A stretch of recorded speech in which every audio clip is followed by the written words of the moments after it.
గలతీ పత్రిక 6వ అధ్యాయం 14వ వచనం మనం కలిసి చదువుదాం. Galatians chapter 6 reading all together verse 14. Galati పత్రిక 6వ అధ్యాయం 14వ వచనాన్ని మనం కలిసి చదువుదాం. అయితే మన ప్రభు అయిన యేసుక్రీస్తు సిలువయందు తప్ప మరి దేని యందును అతిశయించుట నాకు దూరం అవునుగాక. దానివల్ల నాకు లోకమునకు నేను సిలువ వేయబడి ఉన్నాము. మొదటి వరుస, మన ప్రభు అయిన యేసుక్రీస్తు యందు అతిశయించుట. ప్రార్థన.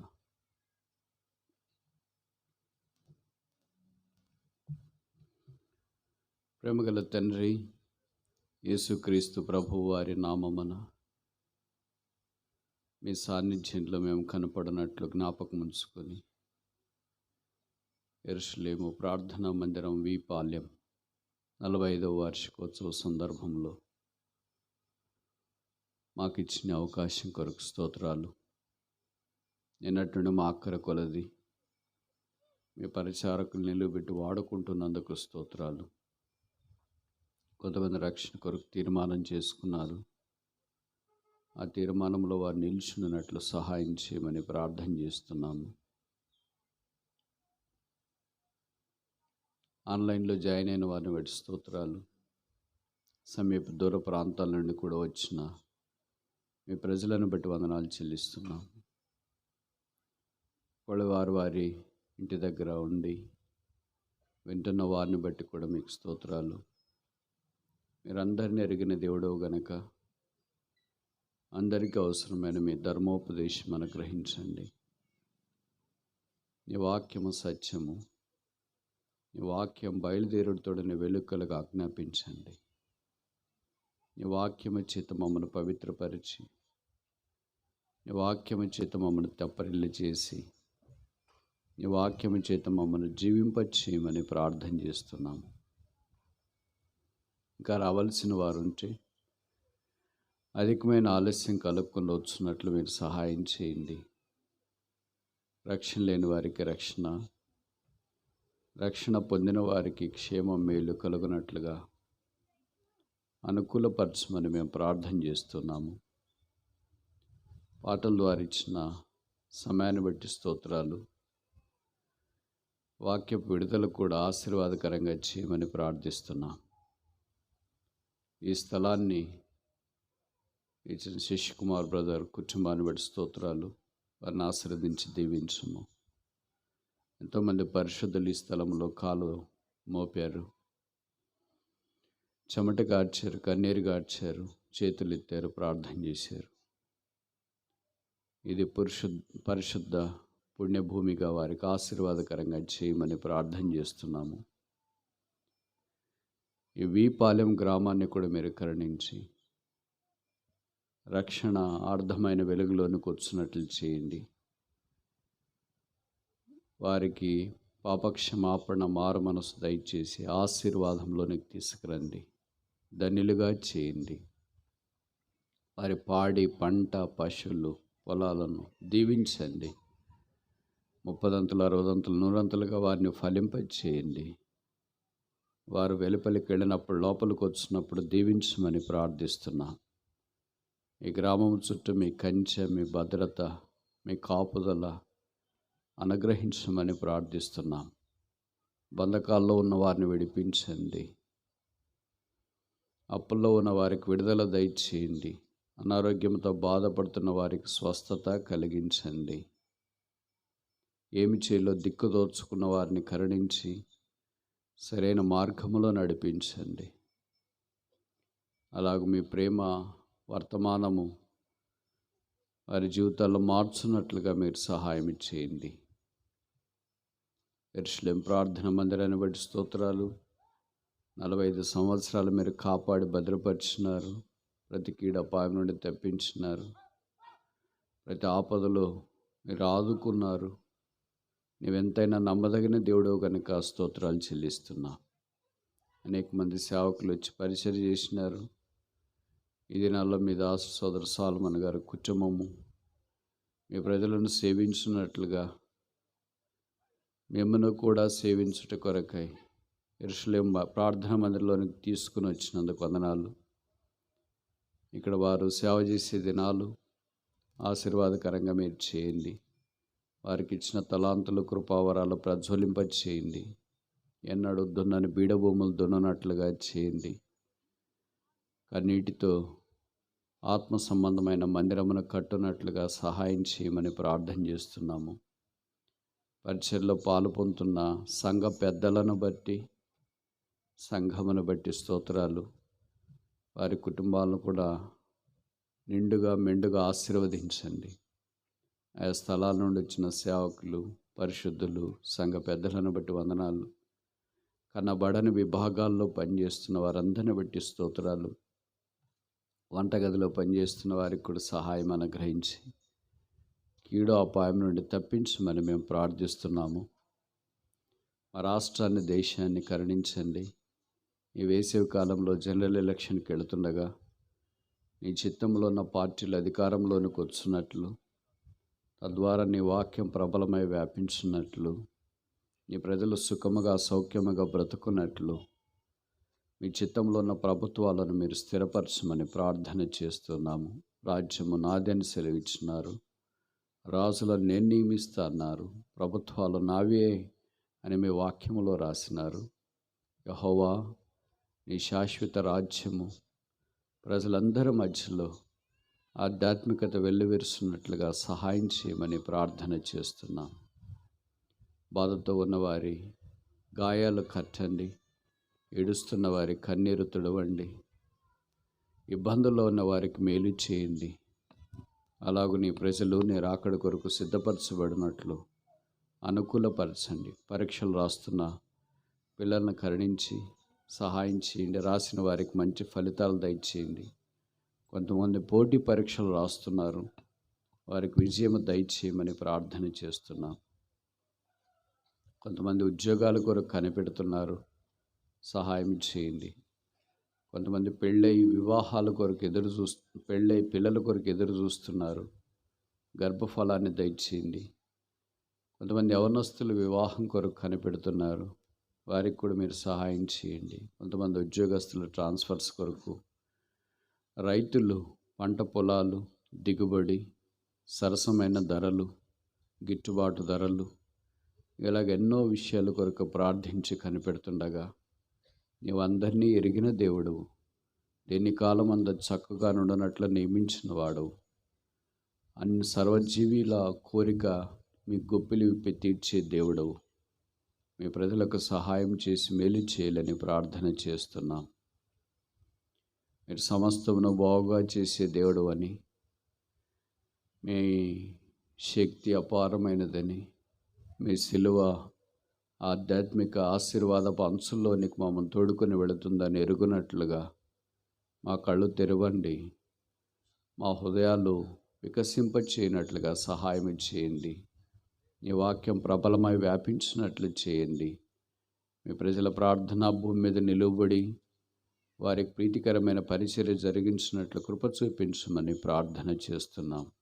యెహోవా, నీవు ఏర్పరచుకున్న వారి క్షేమము చూచు. నీ జనులకు గలుగు సంతోషం బట్టి సంతోషించు. నీ స్వాస్థ్యమైన ప్రజలతో కూడి కొనియాడునట్లు నీ ప్రజల నీకున్న దయ చొప్పున నన్ను కరుణించుము. మీ రక్తం చేతి కడిగి పరిశుద్ధపరచుము. మాకు కాదు యెహోవా, మాకు కాదు, నీ కృపా సత్యమును బట్టి మీ నామమునకే మహిమ తెచ్చుకునుము. యేసునాథుని నామమున తల వంచి ఆరాధించి స్తుతించి ప్రార్థిస్తున్నాము తండ్రి. ఆమేన్. దయచేసి చిన్న ప్రకటన. కుర్చీలో చాలామంది యవనస్తులైన వారు కూడా కూర్చున్నారని చెప్తున్నారు. మీరు ముందు చాలా ఖాళీ ఉంది. యవనస్తులైన వారు కుర్చీలోంచి లేచి ముందు వచ్చి కూర్చోవలసిందిగా మనవి చేస్తాను.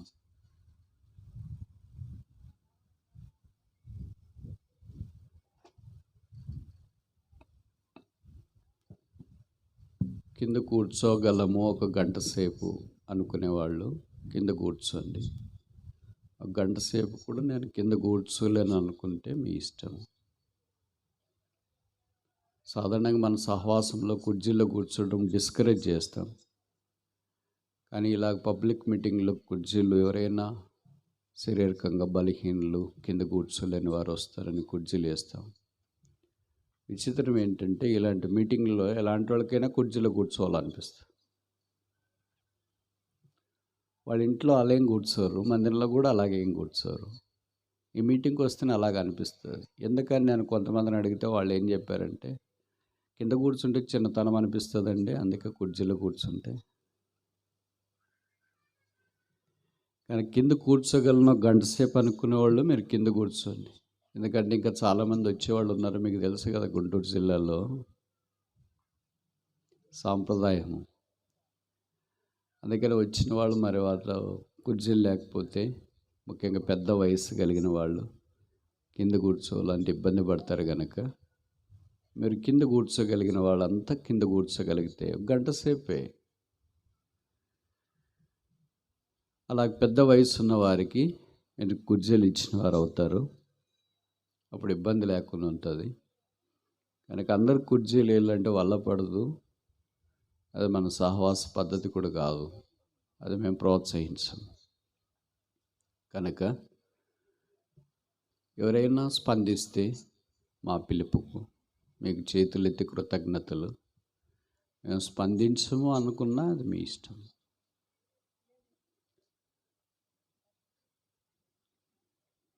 గలతీ పత్రిక 6:14 యేసుక్రీస్తు ప్రభువు వారి యొక్క శిలువ దృశ్యాన్ని అపోస్తుడైన పౌలు అతిశయించడానికి హేతువుగా పేర్కొనడం ఆత్మీయ జీవితానికి పరాకాష్ట. శిలువ దైవ మర్మం. శిలువ దేవుని యొక్క అనాదికాల సంకల్పం. శిలువ ఆశీర్వాదాల పుట్టినిల్లు. శిలువ ఆధ్యాత్మికమైన శోభ క్రైస్తవునికి. శిలువ అసంచలమైన వెలుగు. శిలువ దైవశక్తి. యేసుక్రీస్తు శిలువ మానవ కోటికి భూమి మీద నుండి పరలోకానికి సోపానం. ఆ శిలువ ఆశీర్వాదము యేసుక్రీస్తు ప్రభువారు ఉచితంగా మానవునికి దయచేయాలని సంకల్పించి కాలము సంపూర్ణమైనప్పుడు దైవ మానవుడిగా ఈ భూమి మీదకి దిగి వచ్చి పరిశుద్ధుడిగా జీవించి పాపరహితుడిగా జీవించి మనందరి కొరకై పాపముగా చేయబడటానికి శిలువ మీదకి వెళ్ళాడు. ఆ శిలువ యాగమును బట్టి త్యాగమును బట్టి మానవునికి దేవుడు ప్రసాదించిన ఆశీర్వాదాలు అసంఖ్యాకం, అనేకం. ఈ శిలువను గురించి ఈ 3 దినాల్లో మనం కొన్ని సంగతులు నేర్చుకోవాలని ఒక అంశము ఇవ్వబడింది. మెట్టుకు ఏ అంశం కూడా మనము ముగించలేము. ఎందుకంటే అది ముగించగలిగే అంశం అయితే బైబిల్ కాదు. ముగించగలిగే సంగతులు అయితే అది దైవికమైనవి కాదు. దైవికమైన దానికి ముగింపు ఉండదు. ఆ ముగించడం వీలు కాదు. బోధించడం కూడా స్పష్టంగా వీలు కాదు. ఏ మానవ నోరు కూడా యేసుప్రభు యొక్క శిలువ మర్మాన్ని వివరంగా వివరించలేదు. ఏ మానవ చెవులు కూడా శిలువను పూర్తిగా గ్రహించలేవు. ఏ మానవ జీవితము కూడా శిలువ మాధుర్యాన్ని పూర్తిగా అంగీకరించడం దుస్సాధ్యం. అయినా పరిశుద్ధాత్మ దేవుడు మనకు ఇచ్చిన పరిశుద్ధ గ్రంథంలో శిలువ మర్మం దాచబడి ఉన్న ఆధ్యాత్మిక వెలుగులు వెరిజల్లే సందర్భాలు అనేకము స్పష్టంగా చూస్తూ ఉంటాం. నిన్న సాయంకాలము the pictures of the cross of Jesus Christ, Yesu ప్రభు యొక్క శిలువ చిత్రపటాలు అని పాత నిబంధనను ఆధారం చేసుకొని కొన్ని సంగతులు మనం చూస్తున్నాం. ఉదయకాలాన the prophecy of the cross of Jesus Christ, Yesukristu శిలువ యొక్క ప్రవచనము యెషయా గ్రంథం 53వ అధ్యాయాన్ని కేంద్రంగా చేసుకుని కొన్ని విషయాలు మనం పరిగెరుకోవటానికి ఆరంభించున్నాం. రెండవ సెషన్లో the power of the cross of Jesus Christ, Yesukristu శిలువ శక్తిని గురించి పౌలు జ్ఞాపకం చేసిన 3 శిలువలు మనకు చూపించబడ్డాయి, ప్రదర్శించబడ్డాయి. ఈ రాత్రి పరిశుద్ధాత్మ దేవుడు సహాయం చేసే కొలది, మీరు అనుమతించే కొలది the people at the cross, శిలువ దగ్గర ఉన్న ప్రజలను గురించి మనం చూడటానికి ప్రయత్నం చేస్తాం. యేసుక్రీస్తు యొక్క శిలువ మనుషులు ఎలాగ స్పందించడానికి హేతువుగా మార్చబడుతుంది. ఒక విషయాన్ని కొంతమంది జ్ఞానముగా తలంచవచ్చు, కొంతమంది అజ్ఞానంగా తలవచ్చు. కొంతమంది మంచిదిగా, కొంతమంది మంచిది కానిదిగా, కొంతమంది శాపముగా, కొంతమంది ఆశీర్వాదముగా తలంచవచ్చు. What was a blessing to the sinners is not a blessing for the soldiers, as we see in gospel according to John.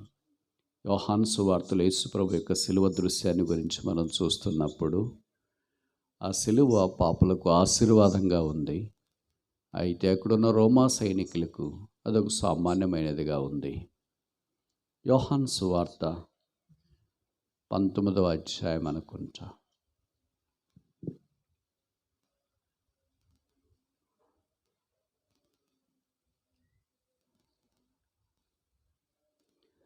John chapter 19. యోహాను సువార్త 19వ అధ్యాయంలో పిలాతు యేసును పట్టుకొని సిలువ వేయటానికి రోమా సైనికులకు అప్పగించిన సంగతులు, యేసుప్రభును వారు సిలువ వేయుట, యేసుప్రభు ఆ సిలువలో ప్రాణం అర్పించుట, తర్వాత యోసేపు యేసు దేహాన్ని తీసుకుని వెళ్ళి పాతిపెట్టుట సారాంశం. ఇందులో యేసుప్రభు యొక్క సిలువ దగ్గర కనీసం 3 రకాలైన వ్యక్తులు కనిపిస్తారు. మొదటి రకం జాన్ చాప్టర్ 19 వర్స్ 18. యోహాను సువార్త 19:18. అక్కడ ఈ వైపున ఒకనిని, ఆ వైపున ఒకనిని, మధ్యను యేసును ఉంచి ఆయనతో కూడా 2 సిలువ వేసిరి. ఆయనతో కూడా 2 సిలువ వేసిరి. యేసుప్రభు వారు మధ్యలో సిలువ వేయబడి, ఎడం వైపు ఒక దొంగ, కుడివైపు ఒక దొంగ అని ఇతర సువార్తల్లో మనం చూస్తూ ఉంటాం. ఈ దొంగలకి ఆరంభములో సిలువకు సామాన్యమైనదిగా కనిపిస్తుంది. వారేమి దాన్ని ఆశీర్వాదకరమైనదిగా కనపడట్లేదు. కొంతమంది 2 దొంగలు చూసి యేసు ప్రభును కూడా బహుశా అలాగ తలస్తుంటారేమో. అందుకే ఈ సిలువ దృశ్యము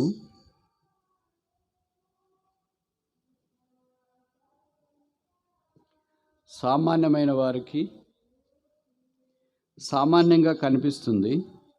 అయితే కొంతమందికి ఇది దొంగలను శిక్షించే స్థలంగా కనిపిస్తుంది, ప్లేస్ ఆఫ్ డకాయిట్స్. ఎందుకంటే దొంగలను అక్కడ సిలువ వేయడం అనేది ఆనవాయితీ. కపాలం అనబడే స్థలం అని, అంటే మన కపాలం ఉంది కదా, అది ఎలా కనిపిస్తుందో అలా కనిపిస్తుందంట ఆ స్థలం. అక్కడ యేసుతో పాటు 2 దొంగలను సిలువ వేసినప్పుడు యేసుక్రీస్తు ప్రభువును కూడా వారితో పాటు ఇతరులు లెక్కించుకునే అవకాశం ఉంది. అలాగే బహుశా వారు తలస్తూ వచ్చినారేమో. కనుక cross is a place of dacoits. కొంతమందికి సిలువ, కపాలం అనబడే స్థలము, గొల్గొత అనబడే స్థలము దొంగలను సిలువ వేసే స్థలంగా గుర్తించినారు. వారికి ఆశ్చర్యకరమైన సంగతి ఏంటంటే ఇది దేవుడు సిలువ వేయబడిన స్థలం అని గుర్తించలేదు. ఎందుకంటే దొంగల మధ్యలో దేవుడు ఉన్న, దేవుని కూడా దొంగలుగా మనుషులు చూస్తారు. ఇంకా విచిత్రం ఏంటంటే దయ్యాల మధ్యలో దేవుడు ఉన్నా కూడా దేవుని కూడా దయ్యాలుగా చూస్తారు. అందుకని యేసు ప్రభు భూతమని కొంతమంది కేకలేసినట్లు వాక్యలే మనం చూస్తాం. రెండవ రకం ఏంటంటే యోహాను సువార్త 19వ అధ్యాయం, జాన్ చాప్టర్ 19 వర్స్ 23. సైనికులు యేసును సిలువ వేసిన తర్వాత ఆయన వస్త్రమును తీసుకొని ఒక్కొక్క సైనికునికి ఒక్కొక్క భాగం వచ్చినట్లు వాటిని 4 భాగములుగా చేసిరి. 24. ఆ వస్త్రము కొరకు చీట్లు వేయదమని ఒకరు చెప్పుకొనిరి.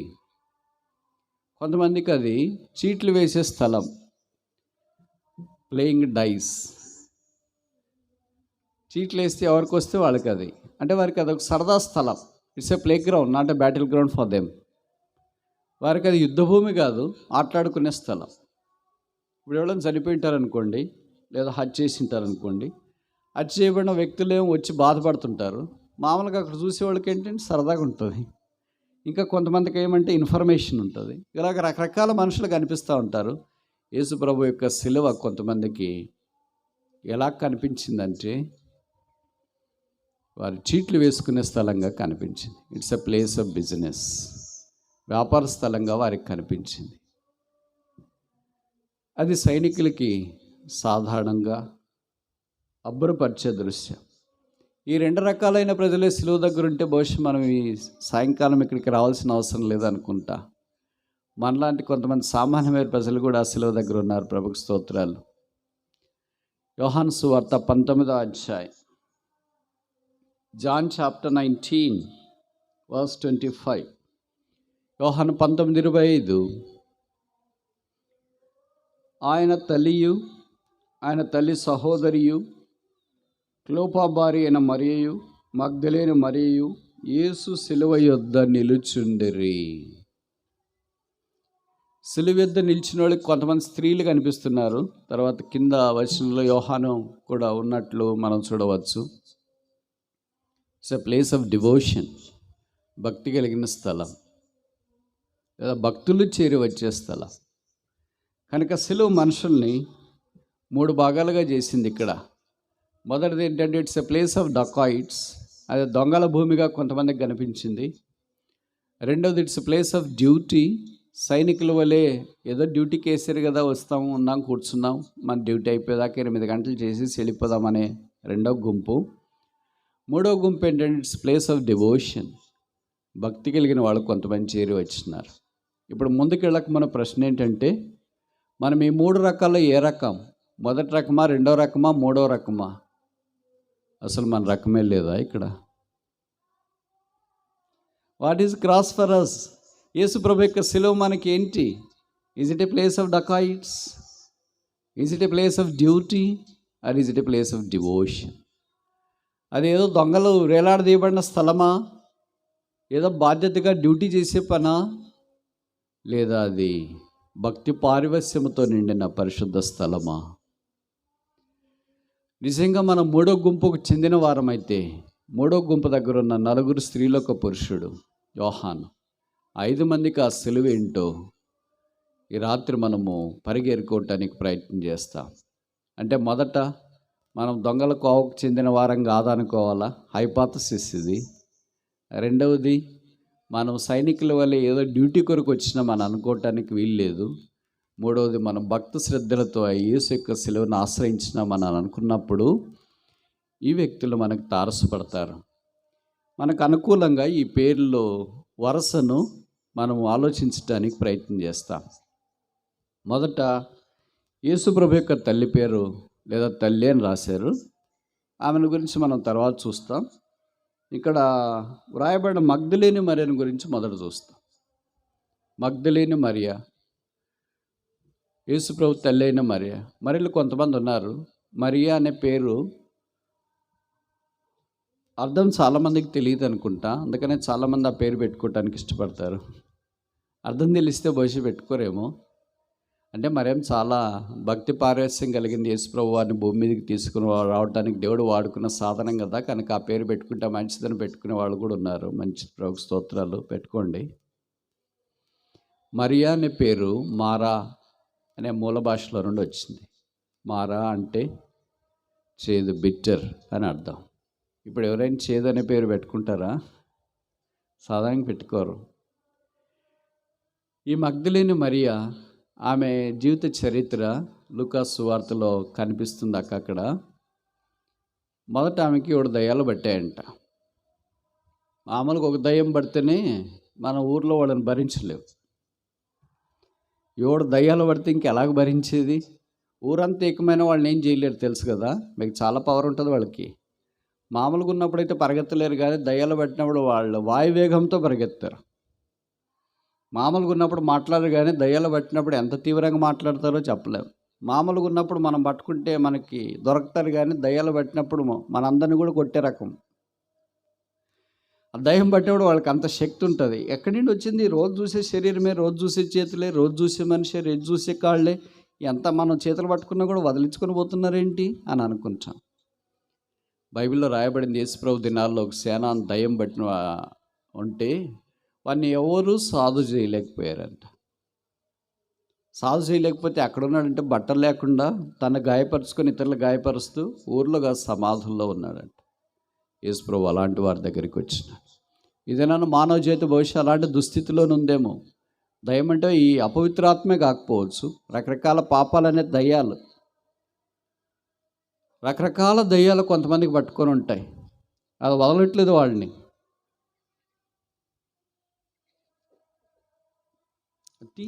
తీయొచ్చు కదా, కనిపించదా? నాకు కనిపించే, మీకు కనిపించట్లేదు అనుకుంటా.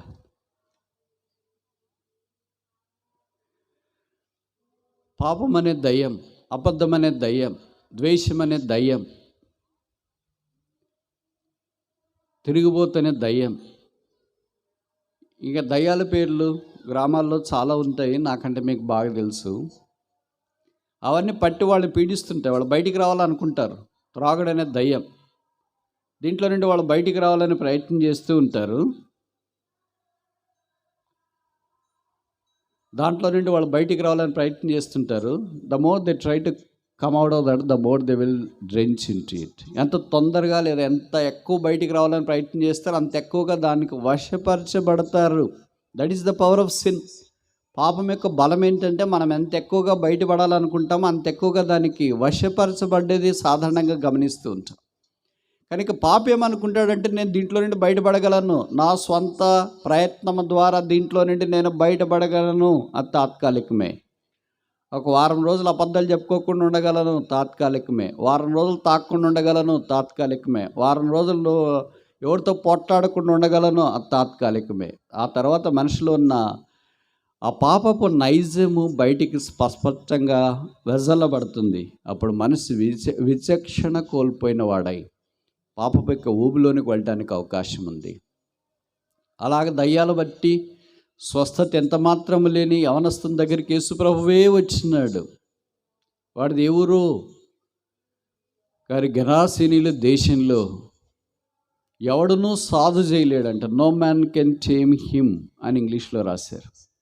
కొంతమందిని అలాగే ఎవరు బాగు చేయలేరు. మనిషి ఏమనుకుంటాడంటే, I can tame myself, I can tame my family, I can tame my society, I can tame all the thing people who are around me, but you cannot tame anybody including yourself. నీకు నీవే సాధు చేసుకోలేవు. నీ కుటుంబాన్ని ఏం సాధు చేస్తావు? నీ సమాజాన్ని ఏం సాధు చేస్తావు? నీ కులాన్ని, నీ ప్రాంతాన్ని, నీ ఊరిని, ఎవరిని ఏం సాధు చేయగలవు? మనుషుడా, నీకు నీవే సాధు చేసుకోలేని ఎంత బలహీనుడవు, ఎవరిని సాధు చేయలేవు. అదే బైబిల్ సెలవిస్తుంది. అందుకే యోహాను సువార్తలో పదే పదే అలాంటి మాటలు మనకు కనిపిస్తూ ఉంటాయి. యోహాను సువార్త 5వ అధ్యాయంలో కోనేరు కనిపిస్తుంది, బెతస్దా అనబడే దగ్గర. 38 ఏళ్ల నుండి రోగంతో బాధపడుతున్న అక్కడ ఉన్నాడు. యేసుప్రభు ఆయన దగ్గరికి వచ్చినాడు. ఏంటయ్యా ఎక్కడున్నావు అంటే, చాలా కాలం అయిందంటే 38 ఏళ్ళు అయింది. ఈ కోనేరులో దేవత వచ్చి అప్పప్పుడు నీళ్లు కదిలిస్తుంది. మొదట ఎవరు దిగేస్తారో వాళ్ళు ఎలాంటి రోగం ఉన్నా బాగా అవుతారో నేను ప్రయత్నం చేస్తున్నా కానీ కావట్లేదండి అని. ఆ వ్యక్తి చెప్పిన మాట ఏంటంటే, ఎవడునూ నాకు లేడు, ఐ హ్యావ్ నన్. కనుక బైబిల్లో యోహాను సువార్తలో ఈ మాటలు కానీ, ఎవడునూ నాకు లేడు, ఎవడునూ బాగు చేయలేడు, ఎవడు నన్ నన్ నన్ నన్ నన్. అలాంటి పరిస్థితిలోనికి 1 పర్సన్ వచ్చాడు. నన్నుకి 1కి తేడా ఏంటి? ఇంగ్లీష్ తెలిసిన వాళ్ళు ఎవరు లేరా? స్పెల్లింగ్ నన్ను అంటే 4 అక్షరాలు, 1 అంటే 3 అక్షరాలు. ఏమైనా దీనికి కలపాలనా? తీసేయాలా? తీసేస్తే చాలు. ఎన్ అనేది తీసేస్తే 1 అవుతుంది. నన్నులో నుండి 1 ఆ ఒకే ఒక్కడే యేసుక్రీస్తు ప్రభువు. ఆయన శిలువ మీదకి వెళ్ళి పాపల కొరకే మరణించినాడు. నాకెవడునూ లేడు, ఎవడునూ సహాయం చేయలేడు, ఎవడునూ బాగు చేయలేడు, ఎవడునూ నా జీవితాన్ని సాల్వ్ చేయలేడనే దాంట్లో నుండి సాల్వ్ చేసే ఒక్కడున్నాడు. దయ్యం పట్టిన వ్యక్తి దగ్గరికి యేసు ప్రభు వచ్చినాడు, వాడిని బాగు చేసినాడు. వాడు స్వస్థచిత్తుడై యేసు పాదముల యొద్ద కూర్చుని వాక్యంలో రాయబడింది. ఆ గ్రామస్తులు వచ్చినారు, ఆశ్చర్యపోయిన, నిజమా? ఎవడు బాగు చేశారా? అలాగే గుడ్డోడు కూడా బాగా అయిన తర్వాత యేసు ప్రభు దగ్గర మాట్లాడుతున్నప్పుడు అనుకున్నారు చుట్టుపక్కల వాళ్ళంతా, వీడు మన దగ్గర ఇంతకాలం కనిపిస్తూనే ఉన్నాడు, ఎవరు బాగు చేశారు? మనుషులకు ఆశ్చర్యం. యేసు జీవితాన్ని మార్చినప్పుడు సమాజానికి ఆశ్చర్యం కలుగుతుంది. అలాగా దయ్యం పట్టిన వాడు స్వస్థితుడై యేసును వెంబడించడానికి ఆరంభించినాడన్న సంగతి మనకు తెలుసు. మగ్దలేని మరే కూడా అలాంటి కోవకు చెందింది. ఆమె దయ్యాల చేత బాధపడుతున్నప్పుడు, ఒక పురుషుడు బాధపడి తన దేహాన్ని గాయం చేసుకుంటున్నాడంటే ఈమె ఎలాగ బాధపడిందో బైబిల్లో రాయబడలేదు, కానీ 7 దయ్యాలు పట్టిన ఆయన మాత్రం ఆమెను గురించి ప్రస్తావించినారు. యేసు ఆమె జీవితాన్ని బాగు చేసినాడు. ఆమె యేసును వెంబడించడానికి ఇష్టపడింది, యేసును సేవించడానికి ఇష్టపడింది. ఇప్పుడు ఆమె దయ్యాలు బాగా అయిపోయిన తర్వాత సాధారణంగా ఏమనుకుంటామంటే, మనము దేవుని నేను బాగా నమ్ముతాను, కానీ నా రోగమంతా పోవాలండి, మా కుటుంబం అంతా బాగా కావాలండి, మేము పరీక్షలు పాస్ కావాలండి, మా పొలాలు బాగా పండాలండి, మా గేదెలు బాగా పాలియ్యాలండి, ఇలాగ రకరకాల షరతులు మనం పెట్టుకొని ఉంటాం. తర్వాత అన్నీ బాగా అయిపోయిన తర్వాత దేవుని మర్చిపోతాం. ఈ మగ్దలేని మరియ యేసుక్రీస్తు ప్రభువు వారిని దయ్యం పట్టినప్పుడు ఎలాగ వెంబడించిందో యేసు ప్రభు వారు చనిపోయేటప్పుడు కూడా సిలువ దగ్గర మనకు కనిపిస్తుంది. సాధారణంగా మనం అనుకున్న నైజం ఏంటంటే, మనిషి బాగున్నప్పుడు, తెలుగులో ఒక సామెత ఉంది కదా, బెల్లం చుట్టూ ఈగలోని. బెల్లం ఉన్నప్పుడు అంతా ఈగల మాదిరి, అయ్యో బ్రదర్, అయ్యో అక్క, అసలు మీరా అని ఈగల వల్లే వాలిపోతాం. వాళ్ళు మరణాపాయ పరిస్థితిలో ఉన్నారంటే, అదే వాళ్ళు మీకు తెలుసు కదంటే, తెలుసు కానీ అప్పుడు తెలుసులే, ఇప్పుడు కాదు. యేసు ప్రభు సిలువ దగ్గరికి వచ్చిన ఈ 5 మంది లేదా 4 స్త్రీల్లో ఆ మొక్కలుగా కనిపిస్తుంది. మిగతా స్త్రీలంతా అక్కడికి వెళ్ళారు. ఎవరు వచ్చేసారా? మిగతా వాళ్ళంటే ఎవరు? బైబిల్లో రాశారు కదా, గొప్ప జన సమూహం ఆయన వెంబడించుచుండిరి. 5,000 మంది రొట్టెలు చేపలు తిన్నారు కదా పురుషులు. తర్వాత స్త్రీలు కూడా కొంతమంది ఉంటారు కదా, మరి వాళ్ళంతా తిన్నోళ్ళు ఎక్కడికి వెళ్ళారు? సిలువ దగ్గర ఏముంది తినటానికి? రొట్టెలు లేవు, చేపలు లేవు. చూస్తూ ఆ బాధ భరించాల. కనుక ఎవళ్ళని పిలిచినారేమమ్మా, యేసుప్రభుని సిలువేస్తారంట, మనం కూడా వెళదామని అంటే, ఏం రొట్టెలు పెడతారా, చేపలు పెడతారా? ఏం చచ్చిపోయేటప్పుడు రొట్టెలు చేపలు అంటావేంటి? ఆయన బాగున్నప్పుడు బోధ చేసేటప్పుడు అవన్నీ మనకి ఏర్పాటు చేసినాడు, కానీ ఇప్పుడు ఆయన చంపేస్తున్నారంట. మనం కూడా వెళదామని అనుకుంటే, బహుశా నాకు ఇప్పుడు చాలా పనులు ఉన్నాయి, మా పొలం పైరు వచ్చేసింది, గేదెలు పాలు ఇచ్చేస్తున్నాయి, ఇంట్లో వాళ్ళని చూసుకోవాలి, మా ఆయనకి బాగాలేదు, పడిపోయాడు, మా పిల్లలు పరీక్షలు చదువుతున్నారు, అయ్యో ఉదయం నుండి రాత్రి దాకా ఎంత పని చేసినా తీరట్లేదండి, రాత్రి పగలు సరిపోవట్లేదండి. మీరే వెళ్ళండి, సిలువ దగ్గరికి రాలేరు. సిలువ దగ్గరికి క్రైమ్ చెల్లించే వాళ్ళు మాత్రం వస్తారు. మీరు చాలా గొప్పవాళ్ళు కదా, అందుకే ఎంతమంది వచ్చినారు చూడండి, ఆశ్చర్యం వేస్తుంది. ఈ గ్రామాల్లో ఒకరోజు మీరు పొలం పని చేసేవాళ్ళు అయితే మానుకుంటే కనీసం నాకు తెలిసింది చెప్తా 500 రూపాయలు. 3 రోజులు మీటింగ్స్ అంటే, ఒకరోజు ముందు ఒకరోజు తర్వాత 5 రోజులు. 5 రోజులు పొలం పని మానేస్తే దాదాపు 2,500, అంటే 3,000 దాకా నష్టం. ఒక్కొరు మీరు 3,000 మినిమం నష్టపోయినారు ప్రభు కొరకు, సెలవు కొరకు. ఉద్యోగస్తులకైతే ఏమన్నా, వాళ్ళు ఖాళీగా ఉంటే సెలవులు వస్తే వస్తారు, లేకపోతే మాది. కానీ పొలం పనులు చేసుకునే వారికి ఎంత కష్టం. ఆ రోజు వెళితేనే భవిష్యత్ కడుపు నిండుతుందేమో అనేవాళ్ళు కూడా చాలామంది ఉంటారు. ఆ చేతి పనిని మానేసి, ఆ పొలం పనులు మానేసి, అవన్నీ 3-4 దినాల్లో పక్కనుంచేసి యేసు ప్రభు పాదాల దగ్గర కూర్చుండి ఆ సిలువను చూచే శ్రేష్టమైన అనుభవంలోనికి మీరు రాబడ్డం ఆశీర్వాదకరమైన సంగతి. కృతజ్ఞత బుద్ధి అంటే అది. యేసు ప్రభు నా పాపాలు క్షమించినాడు, నా దయ్యాలు వెళ్ళగొట్టినాడు, ఆయన చనిపోయేదాకా నేను ఉంటా. అందుకని ఒక వ్యక్తి మనకు ఆధ్యాత్మికంగా చాలా సహాయపడినప్పుడు, ఆ వ్యక్తి చనిపోయినప్పుడు ఆ పార్థివ దేహాన్ని చూసి ఏదో ఒక దోషుళ్ళు మన్నిచ్చేసి వస్తే అది కృతజ్ఞతకు క్షేమం, ఆశీర్వాదం. మనం ఏమనుకుంటామంటే అలాంటప్పుడు, ఆయన సంగతి నాకు బాగా తెలుసులే, సావుని ఎప్పుడో చచ్చిండాల్సిన వాడు, ఆలస్యమైంది. మీకు తెలుసు కదా, కొంతమంది మనకి మేలు కూడా చేయరు, కీడు చేయరు, అట్లే ఉంటారు, కానీ మంచి స్థలంలో ఉంటారు. నేనేం తప్పచెప్పట్లేదు వాళ్ళని గురించి, మీకున్న అభిప్రాయం మార్చుకోమని కూడా నేను చెప్పట్లేదు, కానీ ఉదాహరణ ఊరికే అలాగే వివరిస్తా. అలాంటి వాళ్ళు ప్రతి తరంలో కూడా ఉంటారు. ఉదాహరణకు సమూయేలు మొదటి గ్రంథంలో సమూయేలు మంచి ప్రవక్త, గొప్ప వ్యక్తి. దేవుడు ఆయన్ని పిలిచినాడు, దేవుని మాట స్వయంగా నేరుగా విన్నాడు. ఆయనకి ఏంటో కానీ సౌలు అంటే చాలా ఇష్టము. అదేంటో కానీ దావీదంటే అస్సలు ఇష్టం లేదు. ఇలాగ ఉంటారు ఆ దైవ వర్తమానికులు, దైవ సేవకులు అని అనుకుంటారు కదా, మీరు ఉన్నారు బైబిల్లో. సాధారణంగా ఆత్మీయులు మనం ఇష్టపడాలి కదా, శరీరానుసార్లు అంత ఇష్టపడకూడదు కదా. సౌలు శరీరానుసారుడు, దావీదు ఆత్మీయుడు కనుక సమయంలో దావీదుని ఎక్కువ ఇష్టపడాలి. ఇష్టపడితేనే కదా అభిషేకం చేసినాడని మీరు అంటారేమో. దేవుడు పంపించినాడు ఆయన్ని. ఆయన అంత తేలిగ్గా పోయే రకం కాదు. నువ్వు పోయి ఖచ్చితంగా దావీదుని అభిషేకం చేయాలంటే ఎవరు చేయలేదు. దావీదంటే మొదటివాడు, రెండోవాడు, మూడోవాడు, నాలుగోవాడు, ఐదోవాడు, ఆరోవాడు, ఏడోవాడు కానీ కాదని సండే క్లాస్లో పాటలు ఉంటుంది కదా. కనుక ఆయన వచ్చేదాకా కూర్చున్నాడు. ఏదో దేవుడు చెప్పాడు కదా, వెళ్ళేసి వస్తామని చేసినాడు. కానీ ఆ తర్వాత ఇప్పుడు నేను అడుగుతా కొన్ని ప్రశ్నలు, మీరు నేరుగా సూటిగా జవాబు చెప్పండి. అంటే నేను ఇక్కడ సమూయేలు చరిత్ర తప్పు చెప్తున్నానని కాదు అర్థము. ఎందుకో కొంతమంది అలాగుంటారు. సౌలు సమూయేలు మీద మన్నించండి. సౌలు దావీదును చంపటానికి విశ్వ ప్రయత్నాలు చేస్తున్నాడు కదా. ఏ రోజైనా సమూయేలు సౌలును పిలిచి, ఏంట్రా బాబు నువ్వు దావీదును చంపడానికి అంత ప్రయత్నం చేస్తున్నావు, వాడు ఏం కీడు చేశాడురా, సెట్ అయి మా మర్యాదగా పని చూసుకొని రాజ్యం పరిపాలన చేయమంటే ఈట పట్టుకొని పోతానంటావు, అది పట్టుకొని పోతానంటావు. ఆయన కూడా నీ మాదిరి విశ్వాసే కదా, ఆయన కూడా నేను అభిషేకించినాను కదా, ఏంటి కళ తిరుగుతున్నాయా, సెట్ అయి రాజ్య పరిపాలన చేస్తే చేసుకో, లేకపోతే నీ సంగతి చూస్తా అని మాట్లాడవచ్చు కదండి. ఆయన ఉన్నంతకాలం ఏ నాడు కూడా సౌలుని పిలిచి మాట్లాడలేదు. కొంతమంది అలాగుంటారు, మంచి గొప్పవాళ్ళే, వాళ్ళు ఇతరులు చేస్తుంటే ఆయనకి సౌలు ఎలాంటి వాడో దావీదు కూడా ఆయనకి అలాంటి వాడే కదా. ఇద్దరిని సమానంగా చూసుకోవాలి కదా. మరి చూసుకోవట్లేదంటే దావీదు పోయి సౌలు దగ్గర సమూయేలు దగ్గర ఏం చెప్పినట్లు వాక్యంలో మనం చూడండి అంకుల్ ఎలాగ చేస్తున్నాడు, నన్ను తరమేస్తున్నాడు, నేను ఏం పొరపాటు చేయలేదు, ఊరు పట్టుకొని తిరుగుతున్నాను, నన్ను చూడండి అంకుల్ అని కూడా ఏం చెప్పుకున్నట్లు వాక్యంలో మనం చూడం. మరి ఇవన్నీ చూస్తుంటాడు కదా, మార్చొచ్చు కదా. 47లో నాట్ ఈవెన్ వన్స్ ఈ కరెక్టెడ్ సౌల్. ఒక్కసారి కూడా సౌలును ఆయన సరిదిద్దటానికి, సలహా ఇవ్వటానికి, ఆలోచన చెప్పడానికి ప్రయత్నం చేయలేదు. ఎందుకో తెలియదు. పోనీ దావీదు లాంటి వాడిని పిలిచి, నేను ఇటు తరంతున్నాడు రా, జాగ్రత్త, నేను ఇంక అంతకంటే నీకు ఎక్కువ చెప్పలేను, దేవుడే నిన్ను కాపాడతాడు అని దావీదును ధైర్యపరిచినట్లుగా వాక్యం మనం చూడం. న్యూట్రల్గా ఉంటారు కొంతమంది భక్తులు.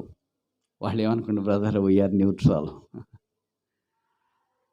There is no neutrality in Christianity. Either you should be spiritual or you should be carnal.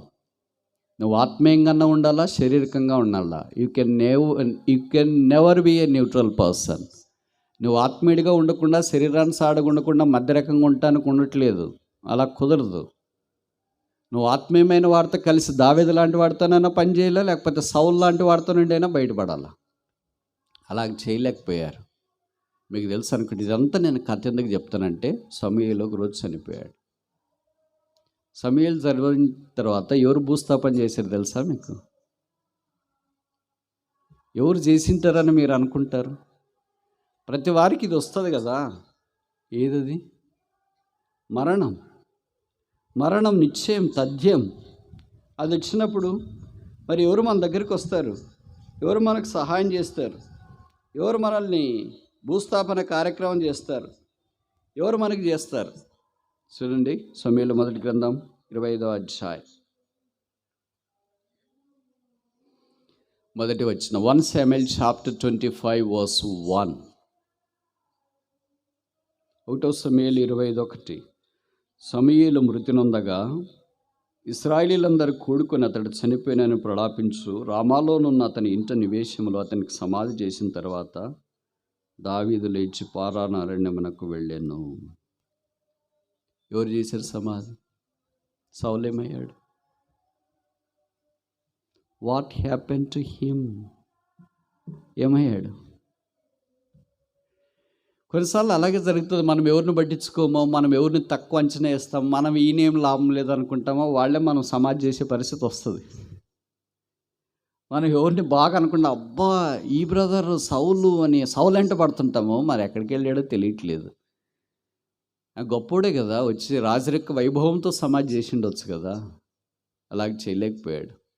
ఇప్పుడు దావీదు రాజు అంటే అది అంటారు కదా, అధికార లాంఛనాలతో సమాధి చేసింటారని. అలా కాదు, ఇప్పుడు దావీదు తరం పడుతున్నాడు కనుక సామాన్యంగా సమూయేలు యొక్క సమాధి చేసి వెళ్ళినట్టు మనం చూస్తాం. దావీదు కృతజ్ఞత కలిగిన వాడు. ఇది చెప్పడానికి ఇదంతా చెప్పాను. మగ్దలేని మరే కృతజ్ఞత కలిగింది, ఎందుకంటే దయ్యాలు పోయినాయని తన దారిని తను వెళ్ళి తన జీవితం కొనసాగించలేదు. యేసుప్రభు చనిపోయేటప్పుడు సిలువ దగ్గర ఉంది. పాత నిబంధనలో ఒక ఉదాహరణ నేను చెప్పడానికి ప్రయత్నం చేసిన, సమూయేలు దేవుని ద్వారా చేయబడిన వ్యక్తి, సౌలు దేవుని ద్వారా ఏర్పాటు చేయబడిన మొట్టమొదటి ఇశ్రాయేలు రాజు. కానీ సౌలు ఇక్కడ సమాధి దగ్గర ఇన్వాల్వ్ అయినట్లు యాక్టివ్గా మనకు కనపడదు. ఆయన పొందిన అభిషేకానికి మరి సమూయేలు యొక్క సమాధి దగ్గరికి రావాలి కదా. దావీదును ఆయన అభిషేకించినాడు. దావీదు తన రుణం తీర్చుకోవటానికి సమూయేలు యొక్క సమాధి దగ్గరికి వచ్చినాడు. ఇది కృతజ్ఞత, ఇది ఉపకారం, ఇది దైవ లక్షణం, ఇది ఆధ్యాత్మికంగా ముందుకు సాగిపోయే వారి యొక్క సంగతి. మామూలుగా మనమైతే ఏమనుకుంటాం, సమూయేలు నాకు ఎప్పుడు ఏం మేలు చేయలేదంటే వాళ్ళని వచ్చి చెప్పారనుకో, నేను అభిషేకించినాడు కదా అన్న, అభిషేకించినాడు, అదే ఫస్ట్ అదే లాస్ట్.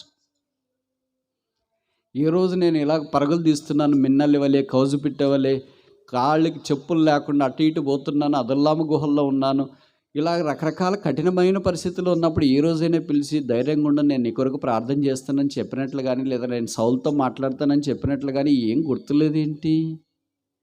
ఇంకా ఆయన చనిపోతాడు, ఏమేళ భూస్థాపన చేస్తానులే, సావని ఇంకేం చేస్తాం. నాకు ఆరంభంలో మేలే చేశాడు కానీ చివరిలో ఏం మేలు చేయలేదు. ఆయన బహుశా మనస్తాపంతో దూరం ఉండొచ్చు. దావీదు అలాంటి వాడు కాదు. అందుకనే సమూయేలు దగ్గరికి వచ్చి ఆయన భూస్థాపన కార్యక్రమంలో పాలు పొందినట్ల వాక్యాలను మనం చూస్తాం. అంటే నేను ఎందుకు చెప్తున్నానంటే, ఒక క్రైస్తవుడు ఇంకొక క్రైస్తవం ద్వారా మేలు పొందిన తర్వాత ఆయన ఆ వ్యక్తి యొక్క మేలుకు కృతజ్ఞత చెల్లించే ఆఖరి అవకాశం సమాధి. ఇఫ్ ఐ మిస్ దిస్, పెళ్ళిళ్ళకి మీరు అటెండ్ కాకపోయినా పర్వాలేదు అంటే అలాగే చెప్తున్నాను, పెళ్ళి మానేయద్దండి. మానేయర్లే, ఎందుకు మానేస్తారు? ఏమంత అమాయకులా? పిలవాలి కానీ. అందుకే చూడండి, పెళ్ళికి ఎక్కువ మంది ఉంటారా, భూస్థాపనకి ఎక్కువ మంది ఉంటారా? అంటే ఎవరో గొప్ప భక్తులు, భక్సింగ్ గారు ఇట్లాంటి భూస్థాపనకి అయితే ఎక్కువ మంది ఉంటారు, కానీ సామాన్యమైన వాళ్ళు చనిపోతే వాళ్ళు పెళ్ళి కంటే భూస్థాపనకే తక్కువ మంది ఉంటారు. ఎందుకని మరి? పుట్టిన దినం కంటే మానదినం గొప్పదంటారు కదా, మేలే అంటారు కదా. అప్పుడు తక్కువ వస్తారేంటి? వచ్చి చూసి చూసి వెళ్ళిపోయారు బ్రదర్. పెళ్ళికి అలా చూసి చూసి వెళ్ళిపోతారండి? వెళ్ళిపోతారా? చెప్పరేంటి? చూసి చూసి వెళ్ళిపోరు. పెళ్ళి కొడుకు పెళ్ళి కూతురు పక్కన నిలబడి ఫోటోది మమ్మల్ని కూడా. ఇంకా హాల్లో లైట్లు ఆఫ్ చేసి లేకపోతే అందరు వెళ్ళిపోతున్నారు అది ఇది అనేటప్పుడు కానీ వెళ్ళిపోరు. ఎందుకంటే చాలా రెడీగా అయ్యి వచ్చింటారు కదా, అందంగా ముస్తాబు అయ్యి వచ్చింటారు కదా. కనుక పెళ్ళి కాదు ప్రాముఖ్యము, అందరిని చూడటం ప్రాముఖ్యం. అయితే భూస్థాపన దగ్గర అలాగ రారు కదా, ఎలాగ పడుకొని ఉంటారు అలాగే లేచి వచ్చింటారు సేమ్. కనుక బహుశా దానికి ఎక్కువ మంది ఉండరేమో. సమూయేలు యొక్క భూస్థాపన దావీదు చేసి తన కృతజ్ఞతా బుద్ధి చాటుకున్నాడు. ఇది సిలువ మర్మము. మన ఆధ్యాత్మిక క్రైస్తవ జీవితంలో ఈ మగ్దలేని మరియ కూడా యేసుప్రభు యొక్క సిలువ దగ్గర నిలిచింది. ఆయన చనిపోయే క్షణాల్లో అది ఆధ్యాత్మికమైన మధురమైన అనుభూతి. అందుకే మనకు తెలిసిన ఎవరన్నా నాన్నమ్మో అమ్మమ్మో తాతయ్యో ఇలాంటి వాళ్ళు చనిపోయినప్పుడు మనం సాధారణంగా కొన్ని ప్రశ్నలు అడుగుతుంటాం కదా, ఎవరినన్నా. తాతయ్య చనిపోయేటప్పుడు ఎవరున్నారు పక్కన? అమ్మమ్మ చనిపోయేటప్పుడు ఎవరున్నారు పక్కన? ఎవ్వరు లేరు. ఎలాంటి పరిస్థితులు జరుగుతుంటాయంటే అప్పటిదాకా మనం కత్తెర కావాలి కూర్చొని ఉంటాం ఇట్లే, హాస్పిటల్లోనే కానీ ఇంట్లో కానీ. అయ్యో బాగలేదంటే ఎప్పుడో అని. అప్పుడే మనకి ఏదో ఒక ఫోన్ రావడమో వాష్రూమ్కి పోవడమో అప్పుడే పోతాము, వచ్చేటప్పటికి గయా. అప్పుడు వెళ్ళి చూస్తుంటాను, అరే ఎవ్వరు లేనప్పుడు వెళ్ళిపోయావేంటి? ఇప్పటిదాకుంటేనే నువ్వు వెళ్ళేటప్పుడు లేనే. ఇంక అప్పుడు స్టార్ట్ అవుతుంది. మరి ఇప్పటిదాకా ఉన్నావు, అవసరమైనప్పుడు లేవు. అయితే యేసుప్రభు వారు చనిపోయేటప్పుడు, ఆయన పుట్టినప్పుడు కొంతమంది అన్నారు, ఆయన బోధించినప్పుడు వేల మంది ఆయన దగ్గరికి వచ్చినప్పుడు, ఆయన చనిపోయేటప్పుడు సిలువ దగ్గర 5 మంది మనకు కనిపిస్తున్నారు. That is the humility of his cross. ఈ మగ్దలేని మరియ సిలువ దృశ్యం మనకు జ్ఞాపకం చేసే మొదటి సంగతి ఏంటంటే, it's a place of redemption, విమోచన స్థలం. మగ్దలేని మరియని అడిగితే. రెండోది మనం ఇక్కడ చూస్తాం, సలోమి. ఈమె యేసుక్రీస్తు ప్రభువారి కజన్, పిన్ని అని అంటాం కదా మనము.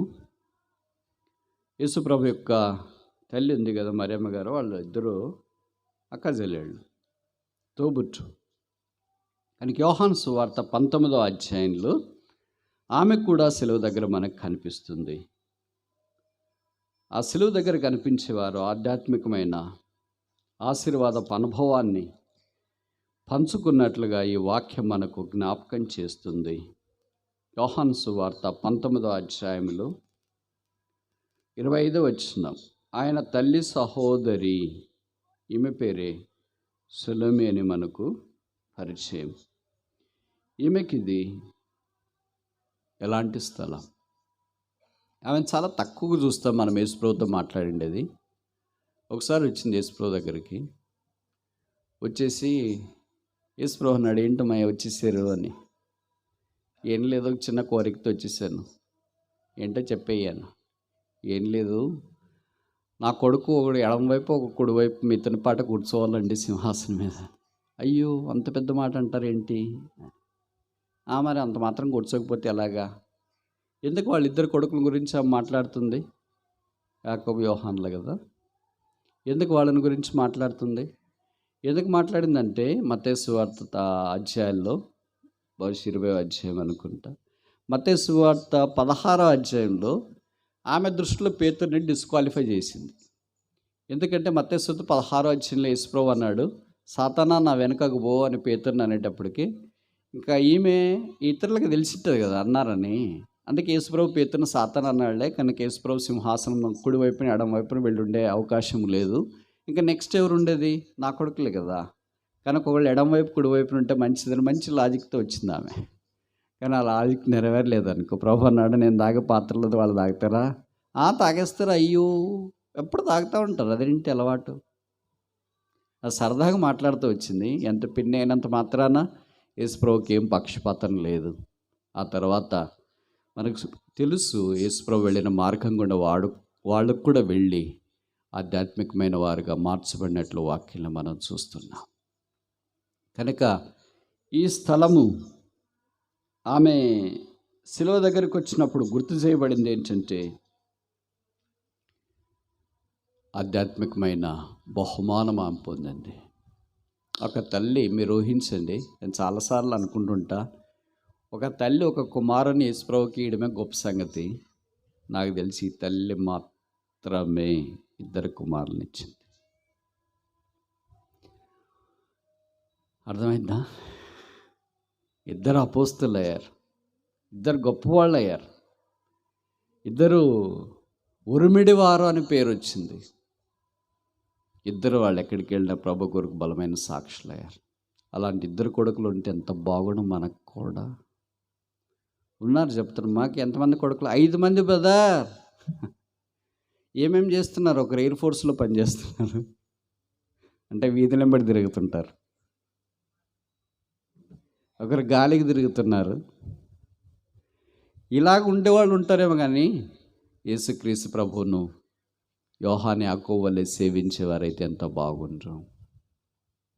నాకు తెలిసి ఈ భాగ్యం ఏమికే వచ్చింది అనుకుంటా. నా కొడుకులు యేసుప్రభుతో ఉంటారు, ఇప్పుడు యేసుప్రభు సిలువ దగ్గరికి నేను ఎందుకు వెళ్ళాలని ఆమె అనుకోలేదు. ఆమె కూడా అక్కడికి వచ్చింది. తన స్థితి గొప్పదైన, కుమారులు ఉన్నత స్థితిలో ఉన్న ఆ స్థితి నుండి సామాన్య సిలువ దగ్గరికి వచ్చింది. అనేకసార్లు మనం కూడా ఉంటాం, మా కొడుకు ఏం చేస్తాడో తెలుసా, మా కూతురు ఏం చేస్తుంది, మా ఆయన ఏం చేస్తుంది, మా ఆవిడ ఏం చేస్తుంది, మా వాళ్ళు ఏం చేస్తారు, మా బంధువులు ఏం చేస్తారు. అస్సలు వాళ్ళ సిలువకు దూరంగానే ఉంటున్నారేమో. ఈమె అలాంటి ఉన్నత స్థానంలో ఉన్న యేసుప్రభు యొక్క సిలువ దగ్గరికి వచ్చింది. ఎ ప్లేస్ ఆఫ్ రివార్డ్. ఆమె బహుమానం పొందిన స్థలం సిలువ. ఆ బహుమానమే ఇద్దరు కుమారులు యేసుక్రీస్తు ప్రభు యొక్క శిష్యుల్లో ముఖ్యులుగా పరిగణించబడ్డారు, అపోస్తులుగా పరిగణించబడ్డారు, గొప్ప వ్యక్తులుగా మార్చబడిన సంగతి మనకు తెలుసు. అలాంటి తలలు ఉంటే ఎంత బాగుండో. చాలామంది మనం తలలు ఏమనుకుంటామంటే, పిల్లలు పుట్టిన తర్వాత ఒకళ్ళు ఇంజనీర్ కావాలి, డాక్టర్ కావాలి, అమెరికాకి వెళ్ళాలా, డాలర్లు సంపాదించాలనుకుంటాం. మంచిదే. యేసుప్రభువా పేతురు వల్లే నిన్ను సేవించేది, యోహాను వల్లే సేవించేది, యాకోబు వల్లే సేవించేది, నా కొడుకులకు కూడా ఇవ్వు. మగ్దలేని మరే వల్లే నిన్ను వెంబడించేది, సలోమి వల్లే నీ సెలవు చుట్టూ తిరిగే కూతుర్లు కూడా నాకు ఇవ్వు. కొంతమంది పిల్లలు కాని వాళ్ళు వచ్చి మా దగ్గరికి ప్రార్థన చేయమని అంటూ ఉంటారు. ప్రార్థన చేస్తుంటాం. ప్రభు కనికరించి వారి గర్భాన్ని తెరిస్తే చాలా మంచిది. ప్రభుకు స్తోత్రాలు. వారి దుఃఖ దినంలో సమాప్తమవుతాయి. వారి నోటి నిండా నవ్వు ఉంటుంది. వారి ద్వారా దేవునికి మహిమ ఉంటుంది. ఆ మధ్యలో అలాగా ఒక కొత్తగా పెళ్ళైన దంపతులు కొన్నేళ్ళు, బహుశా 4-5 ఏళ్ళు అయిన తర్వాత పిల్లలు కాలేదని వాళ్ళు వచ్చి ప్రార్థన చేయమన్నారు. దేని కొరకు ప్రార్థన చేయాలా అని నేను అడిగాను. అప్పుడు భార్య భర్తల్లో మామూలుగా సిస్టర్ మాట్లాడతారు కదా, ఆమె స్టార్ట్ చేసింది, బ్రదర్ దేవుడు మాకు పిల్లలు కావాలని మా ఆయన ఎక్కువ పంతంతో ఉన్నాడు, నాకు కూడా ఇష్టమే, కానీ నా ప్రార్థన మనం ఏంటంటే దేవుడు మాకు ఇచ్చే పిల్లలు ఆయన నమ్ముకొని సేవించేవారైతేనే ఇమ్మని ప్రార్థన చేయండి. వాడు గాలికి ఎయిర్ ఫోర్స్కి తిరిగేవాడైతే వద్దు. రక్షణ లేకుండా నాకు పుట్టిన పిల్లలు ఈ భూమి మీద జీవితాన్ని కొనసాగించి మరణించేవారైతే నాకు వద్దు. గొడ్రాలుగైనా మిగులుతా కానీ అలాంటి పిల్లల కన్నా తల్లిగా నేను భూమి మీద ఉండను. అయ్యో మనుషులు ఏమనుకుంటారు, నింద వస్తుంది కదా, అవమానం వస్తుంది కదా, అత్త ఏమంటుంది, మా అమ్మాయి ఏమంటారు, ఇరుగు పొరుగు ఏమంటారు, అవన్నీ నిందల తర్వాత నన్ను దేవుడు ప్రేమించి గర్భఫలాన్ని ఇస్తే కుమారులైనా కుమార్తెలైనా యేసును అంగీకరించి యేసు కొరకు సాక్షులుగా ఉండేవారైతేనే ప్రభు నాకు ఇచ్చేటట్లు ప్రార్థన చేయండి. అలాగ వారు ఉండరంటే నేను ఇలా గుడ్రాలుగైనా ఉంటా. ఆ వీర నారీమణి యొక్క ఆధ్యాత్మిక లోతు ఎంత గొప్పదో చూడండి. అలాగే తలస్తామా మనం? ఎవరో ఒకరు లోకం యొక్క నింద తొలగిపోయిందిలే, చాలులే అని అనుకుంటూ ఉంటాం. అలాగే అనుకుంటా ఉంటే అలాగే ఉంటాం. అలా కాదు ప్రభువా, నువ్వు నాకు ఇచ్చిన పిల్లలు దైవికమైన వారి వలె సిద్ధపరచగలిగేటట్లయితేనే ఇవ్వు, లేకపోతే ఇలాగైనా ఉంటా అని అనగలమా? అది కొంతమందికే సాధ్యం అనుకుంటా. ప్రభు ఎవరికి అలాగే ఏడవు. మనం ప్రార్థన చేస్తే ఆయన యాకోబు 1:17 రాయబడింది కదా, శ్రేష్టమైన ప్రతి ఈవి పరసంబంధమైనదై జ్యోతిర్మయుడికి తండ్రి యొద్ద నుండి వచ్చును. కనుక ప్రభు ఇచ్చేవన్నీ శ్రేష్టకరమైనవి. పిల్లలు లేని దంపతులు ఇక్కడ ఎవరైనా ఉంటే, యేసుక్రీస్తు ప్రభు నిన్న నేడు యుగాయుగాలు ఏకరీతిగా ఉన్నాడు. శారా దేవుడు మారలేదు, రిబ్కా దేవుడు మారలేదు, హన్నా దేవుడు మారలేదు, ఎలిజబెత్ దేవుడు మారలేదు. మనం అంత భక్తులు కాకపోవచ్చు, కానీ ఆ దేవుడు ఈ దినాన్ని కూడా ఏకరీతిగా ఉన్నాడు.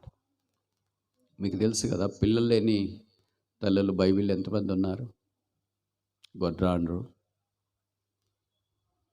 ఇది ఇప్పుడు ఖచ్చితంగా నేను చెప్పాలా, ఎంతమంది ఉన్నారు తెలుసా? బైబిల్ అంతట్లో నాకు తెలిసి 7 మంది ఉంటారు. పాత నిబంధనలో ఎక్కువ మంది కనిపిస్తారు, కొత్త నిబంధనలో ఒక్కళ్ళు. తర్వాత వాళ్ళకి పిల్లలు అయ్యారనుక అది వేరే విషయం. ఆమె పేరు ఎలిజబెత్. వృద్ధాప్యమందు biologically she was dead, but spiritually she was able to bring forth a child. భౌతికంగా ఆలోచిస్తే శరీర ధర్మము బిడ్డను తీసుకుని వచ్చే స్థితిలో లేదు, ఆమె పిల్లని తీసుకుని వచ్చింది. ఎలాంటోడు వచ్చినాడు? నిప్పురవ్వ. ఆయన ఇలాగ మీటింగ్లు పెట్టలే, ఇలా మైకుల్లో వాక్యం చెప్పలే, ఆల్టర్ కాల్ ఇల్లే, తర్వాత ఇంకేంటి వంట చేయలే, లైవ్ స్ట్రీమ్ ఇల్లే, ఇంకెలా కూర్చోలే. ఒక సామాన్యమైన వాడుగా మిడతలు తినేసి తేనె తినేసి సామాన్యమైన బట్టలు, సూటు బూటు బెల్ట్ గిల్ట్ అన్నీ ఫుల్గా ధరించి ఎవరు రండి చూస్తామని అట్లా బయటికి వెళ్ళలేదు. బైబిల్లో రాయబడింది కదా, ఒంటి రోమం లాంటి ధరించుకొని అరణ్యంలోనికి వెళ్ళి కాలం సంపూర్ణమైనది, దేవుని రాజ్యం సమీపించినది, మారు మనసు పొందే సువార్తను నమ్ముడి. అలా ప్రకటించినాడు. ఎంతమంది చేస్తున్నారో కూడా మనకు తెలియదు, కానీ కొంతమందికి ఆయన బాప్తిస్మ ఇచ్చినాడు. యేసుప్రభు కూడా, యేసుప్రభులో పాపం లేదు, ఆయన అవసరాన్ని బట్టి ఇవ్వబడింది. ప్రభు ఆయన గురించి అన్నాడు, బాప్తిస్మ ఇచ్చి యోహాను కంటే గొప్పవాడు స్త్రీలు కనిన వారిలో ఈ భూమి మీద ఎవడనో లేడు. అలాంటి వాళ్ళని కనాలా? ఇంకోసారి చెప్పనా, అలాంటి వాళ్ళని కనాలా? అలాంటి వారి ద్వారా దేవుడు ఆశీర్వాదం తీసుకొని వస్తాడు. సొలొమోను అలాంటి వాళ్ళని కన్నది. అందుకే ఆ సిలువ దగ్గర ఆమె నిలబడి ప్రభువును స్తుతిస్తూ బహుశా తన కృతజ్ఞతా బుద్ధిని వెల్లడి చేస్తుందంటే తప్పు కాదేమో. మూడో వ్యక్తి యోహాను సువార్త 19వ అధ్యాయం, జాన్ చాప్టర్ 19 verse 25. ఆయన తల్లి మరియమ్మని మనకు తెలుసు.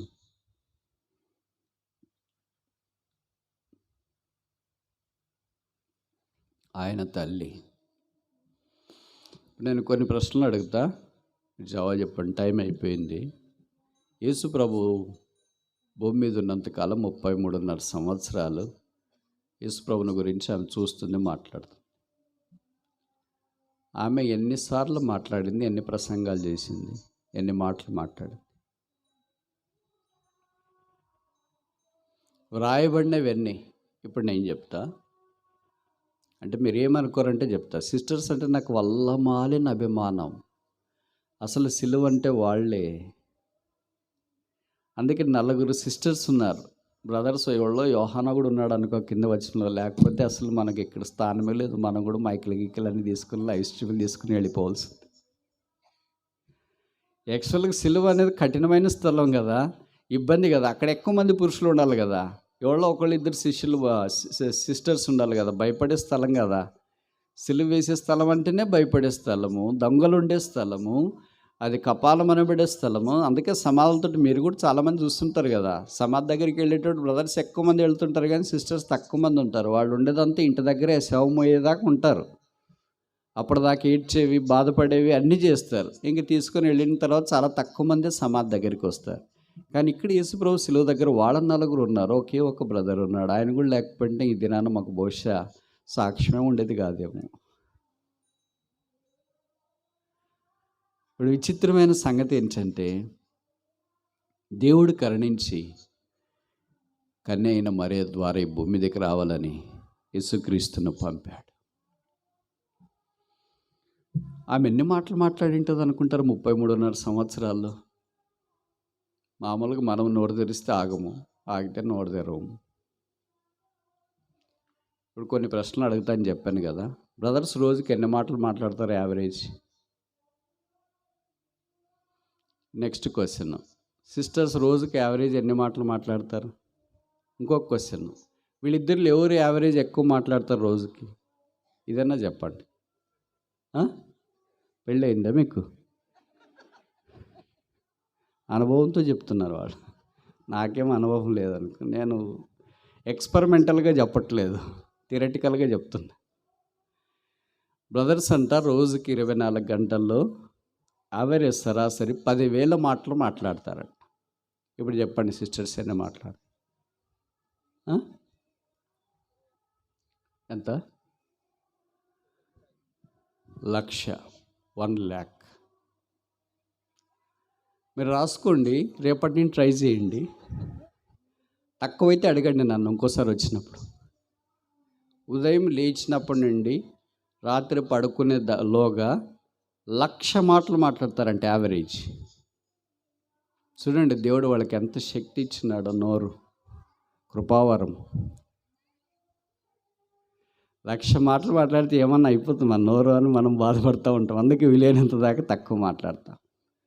ఇవి రోజుకి అన్ని మాట్లాడితే మరే 33.5 సంవత్సరాలు ఎన్ని మాట్లాడిండి అలా?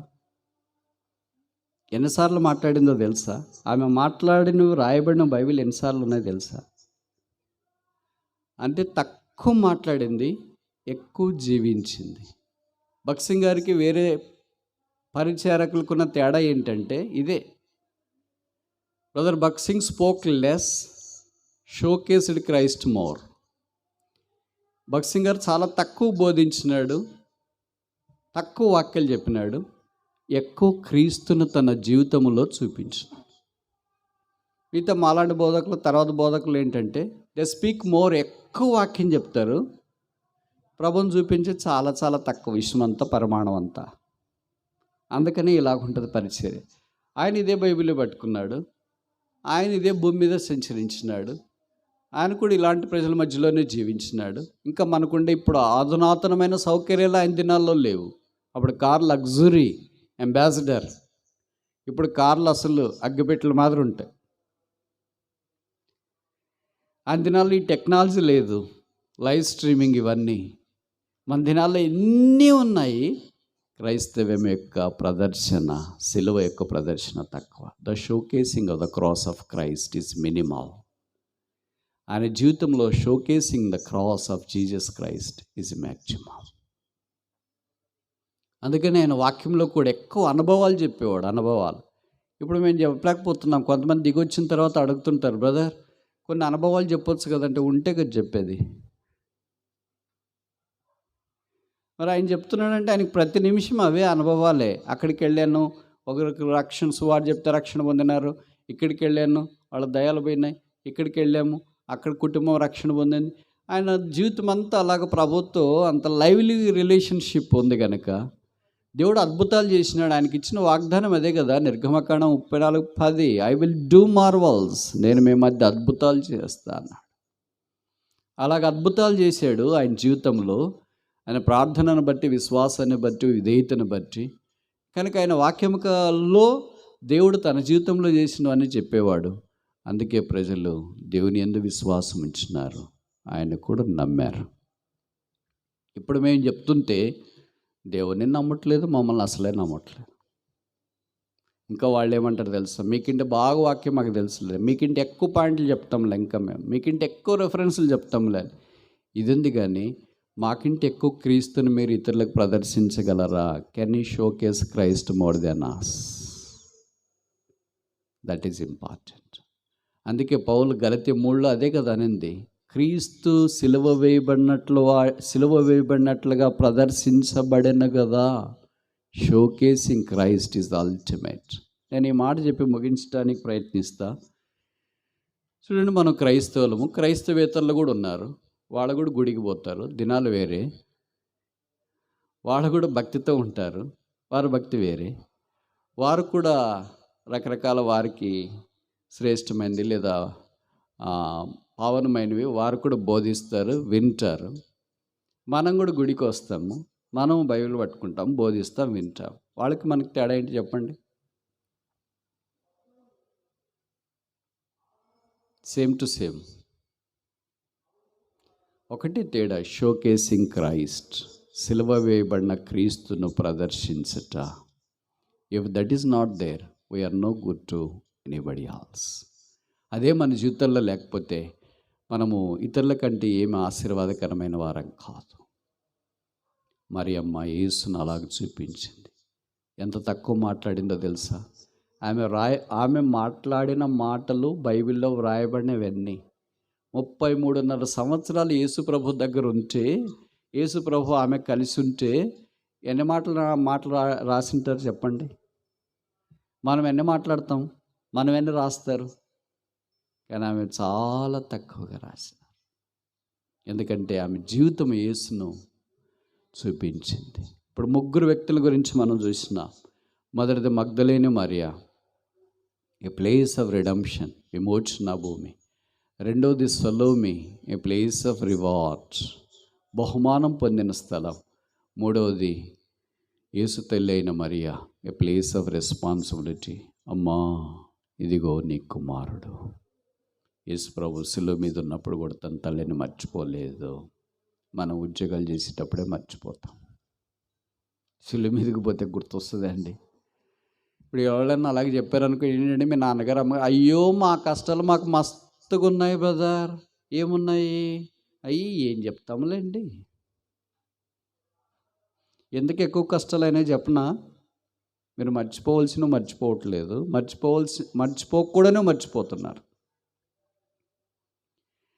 చాలామంది క్రైస్తవులు ఏమనుకుంటున్నారంటే, ఇవి సమస్యలు తొలగిపోతే అది చేస్తామని. అసలు ఈ సమస్య ఎందుకు వచ్చిందో తెలుసా? దాన్ని బట్టే వచ్చింది.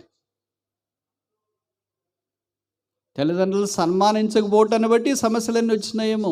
మా పిల్లలే చదువులేకపోతున్నారు, వాళ్ళకి పరీక్షలు వచ్చినాయి, వాళ్ళకి ఉద్యోగాలు, వాళ్ళకి పెళ్ళిళ్ళు, వాళ్ళ అన్నం చూసుకోవాలి, నాకు షుగరు బీపీ ఎక్కువైపోయింది, మాకు మస్తుగా ఉన్నాయి.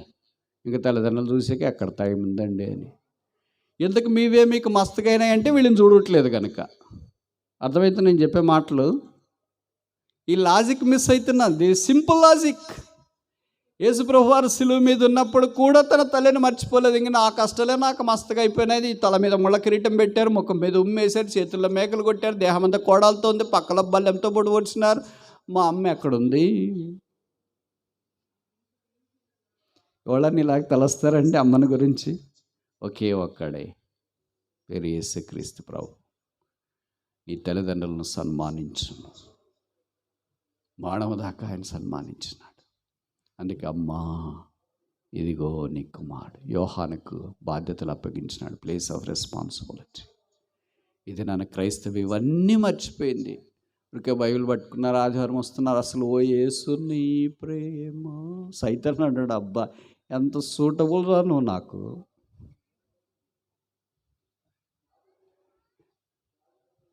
సిగ్గు అనిపించట్లేదు కదా, బాధ అనిపించట్లేదు కదా, పరితాపం అనిపించట్లేదు కదా, వేదన అనిపించట్లేదు కదా.